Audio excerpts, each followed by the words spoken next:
Jean Lafosse, né le 2 octobre 1745 à Paris et décédé le 12 octobre 1820 sur l'île Bourbon, aujourd'hui connu sous le nom de La Réunion, était un prêtre lazariste connu pour son opposition aux autorités coloniales dans l'océan Indien durant la Révolution française. Figure engagée de son temps, le père Lafosse est reconnu comme un ardent défenseur des opprimés. Ses discours, marqués par des idées de liberté et d'égalité, ont perturbé l'ordre colonial établi, faisant de lui un personnage influent et controversé de cette époque.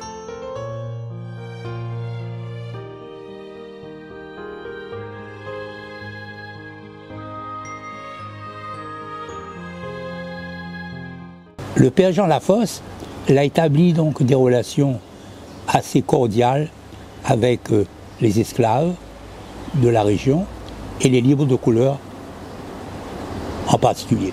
Par contre, il est devenu la bête noire des Blancs, donc des gros propriétaires blancs, qui considèrent lui comme un abolitionniste, c'est-à-dire un véritable révolutionnaire. Lafosse n'est pas abolitionniste.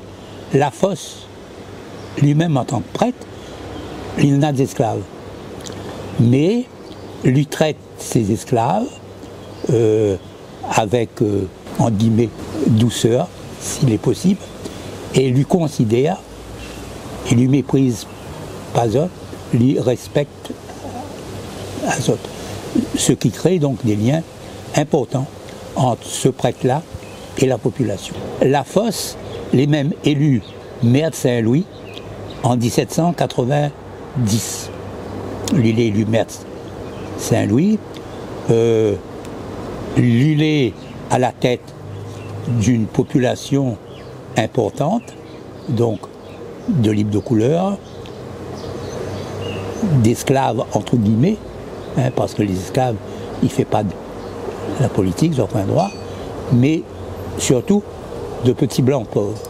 Ce qui fait, et ces gens-là, ils participent à une sorte de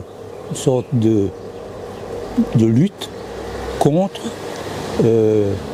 les blancs riches, contre l'ordre établi à Bourbon. Le gouverneur, donc l'époque, lui fait quelque chose de très mauvais, lui essaye de prendre les impôts chez les gens. Les gens n'est pas du tout d'accord pour donner au gouverneur l'argent, et c'est la première révolte contre l'impôt. Lafosse, il prend la tête de cette révolte-là. Les autres s'y opposent à l'armée du gouverneur pendant quelques jours.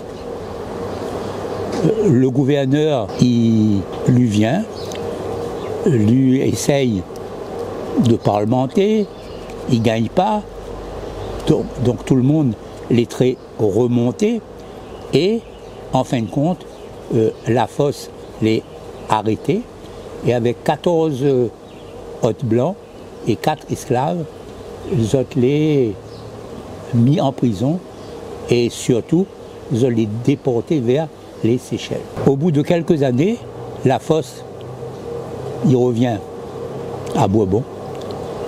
Il est de nouveau nommé à la cure de Saint-Louis, mais malheureusement, fatigué, malade,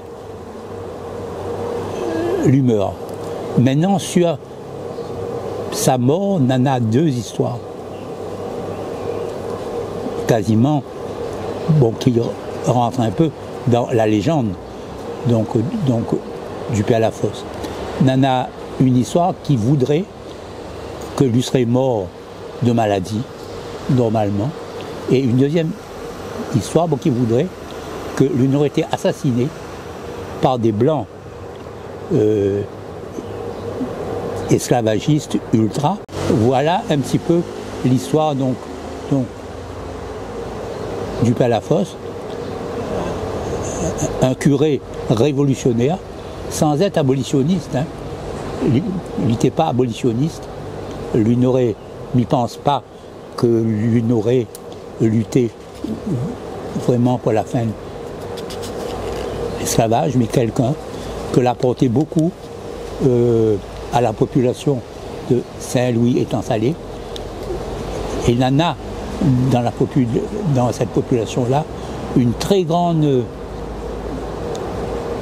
déférence envers le père Lafosse, le vieux cimetière de Saint-Louis, que certains y appellent le cimetière donc des âmes égarées, et que d'autres y appelaient le vieux cimetière. C'était le cimetière où à l'époque les esclaves étaient enterrés. Parce qu'à l'époque, il n'y enterrait pas les esclaves avec les blancs.